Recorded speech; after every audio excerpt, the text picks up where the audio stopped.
जय श्री कृष्ण। इस अध्याय में भगवान अर्जुन को बताते हैं ज्ञान का रहस्य और विस्तृत विश्लेषण। यहाँ भगवान बताते हैं कि ये ज्ञान उन्होंने सूर्य को बताया था और वो बताते हैं कि ये ज्ञान बहुत ही गुप्त विषय है। ये ज्ञान करोड़ों वर्ष पहले सूर्य को दिया था और समय के साथ अधर्म के बढ़ते हुए ये ज्ञान विलुप्त हो गया। ये ज्ञान बहुत ही उत्तम रहस्य है, अर्थात गुप्त रखने योग्य विषय है। दोस्तों, यहाँ गुप्त से मतलब है कि इस ज्ञान का अनादर नहीं होना चाहिए, अर्थात हमें इस ज्ञान को जानने के बाद अपने जीवन में लागू करना चाहिए। ये ज्ञान भगवान अर्जुन को उनका भक्त होने के कारण देते हैं और ये ज्ञान आज हम तक आ रहा है। ये भी श्री कृष्ण कृपा ही है कि हमें ये गुप्त रहस्य मिला है, तो हमें अवश्य इसका लाभ उठाना चाहिए। जब भगवान अर्जुन को बताते हैं कि ये ज्ञान पहले उन्होंने सूर्य को दिया था, तो अर्जुन के मन एक संशय उत्पन्न होता है। वो पूछते हैं, हे मधुसूदन, आपका जन्म तो अर्वाचीन हाल का है और सूर्य का जन्म बहुत पुराना है, अर्थात कल्प के आदि में ही हो चुका था। भगवान कहते, अर्जुन, ये तू जानता है कि मेरा जन्म अभी का है, परंतु यह अधूरा सत्य है। भगवान अर्जुन की दुविधा दूर करते हुए एक और रहस्य बताते हैं। वह बताते हैं कि मैं अजन्मा, अविनाशी और समस्त प्राणियों का ईश्वर हूँ और मैं हर युग में अपनी योग माया से प्रकट होता हूँ। अर्थात श्री गीता ज्ञान भगवान पहले भी दे चुके हैं और आगे भी समय समय पर अधर्म बढ़ने पर जन कल्याण के लिए देते रहेंगे।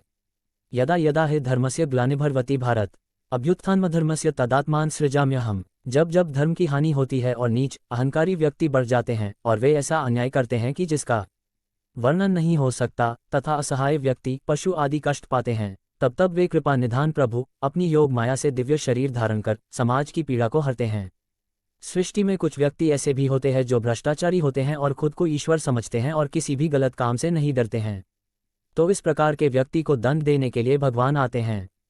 अब भगवान बताते हैं कि जब व्यक्ति काम, क्रोध, मद और लोभ में फंसकर दूसरे लोगों का अहित शुरू कर देता है, वो तीनों लोकों में सजा पाता है।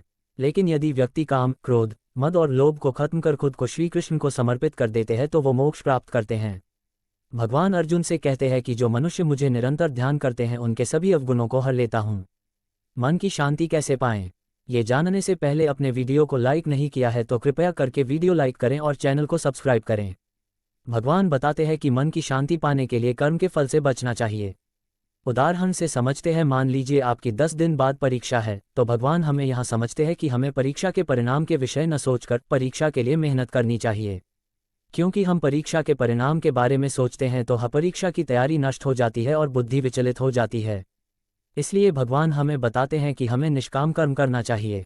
निष्काम कर्म वो कर्म होता है जिस कर्म को भगवान का स्मरण करके उसके फल में आसक्ति न रखकर किया जाता है। ये कर्म सदैव भगवान की सेवा में होता है और ऐसे कर्मों का फल भी भगवान स्वयं भक्त को देते हैं। आगे भगवान कर्म और अकर्म में भेद बताते हैं। कर्म का अर्थ होता है कुछ करना और अकर्म का अर्थ होता है कुछ करके भी न करना, अर्थात कर्म तथा कर्म के फल को दोनों श्री भगवान के चरणों में समर्पित कर देना अकर्म कहलाता है। और अकर्म करने वाले व्यक्ति से भगवान विकर्म करवाते हैं। यहाँ विकर्म का अर्थ विशेष कर्म से है।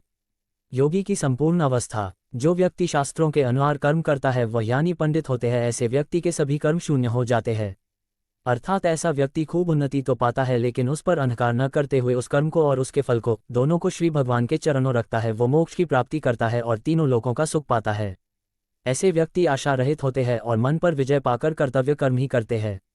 कुछ योगी इतने श्रेष्ठ होते हैं कि वो परब्रह्म की स्थिति को समझ लेते हैं और अपनी श्वास के आने और जाने पर नियंत्रण पा लेते हैं। इस भाग के सार को समझे तो उसका अर्थ है कि कर्तव्य कर्म और भौतिकतावाद है संसार से जोड़ते है। अब इससे बचने के लिए, अर्थात जन्म मरण से बचने के लिए भगवान ज्ञान देते हैं। जो मनुष्य संन्यास को समझ लेता है, अर्थात जान जाता है कि संसार की विषय वास्तु सिर्फ माया मात्रा है और उसमें रुचि नहीं लेता है, तो ऐसा व्यक्ति कर्म से मुक्त हो जाता है और ईश्वर के तत्व को समझ लेता है। उसी प्रकार कर्मयोगी निष्काम कर्म के द्वारा भौतिक जगत के विषय भोगों में रुचि नहीं रखता, क्योंकि वह सभी कर्मों का फल भगवान को सौंप देता है और सामाजिक हित के उद्देश्य से कर्म करता है और मोक्ष की प्राप्ति करता है।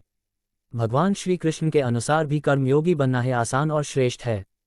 गुरु की आवश्यकता क्यों? श्री कृष्ण के अनुसार यह सभी विषय रहस्यात्मक विषय है जिसे समझना कठिन है। इसके लिए हमें समर्थ गुरु की शरण में जाना चाहिए, क्योंकि वो हमें ज्ञान को जानने में सहायता करते हैं और सभी पापों से मुक्त कराते हैं और भगवान पर श्रद्धा भक्ति करना सिखाते हैं। गुरुजनों की सहायता से व्यक्ति सही गलत का चुनाव करने योग्य बनाता है और अधर्म करने से बचता है। भगवान अर्जुन को चेतावनी देते हैं कि अपने मन से शंका को दूर कर, क्योंकि शंका जन्म देती है अज्ञानता को, अर्थात ज्ञान व कर्म योग को जानकर युद्ध में लग जा और गांडीव को उठा और युद्ध कर। जब भगवान की शरण को पालोगे तो ना तो युद्ध से भागने देंगे ना हारने, क्योंकि भक्त की हार में भगवान की हार है। दोस्तों, इस भाग में हमने ज्ञान, कर्म और संन्यास इन तीनों योग के संबंध को समझा। इस भाग को आप तक लाने में कुछ गलती हुई तो श्री कृष्ण से और आप सभी से क्षमा याचना है।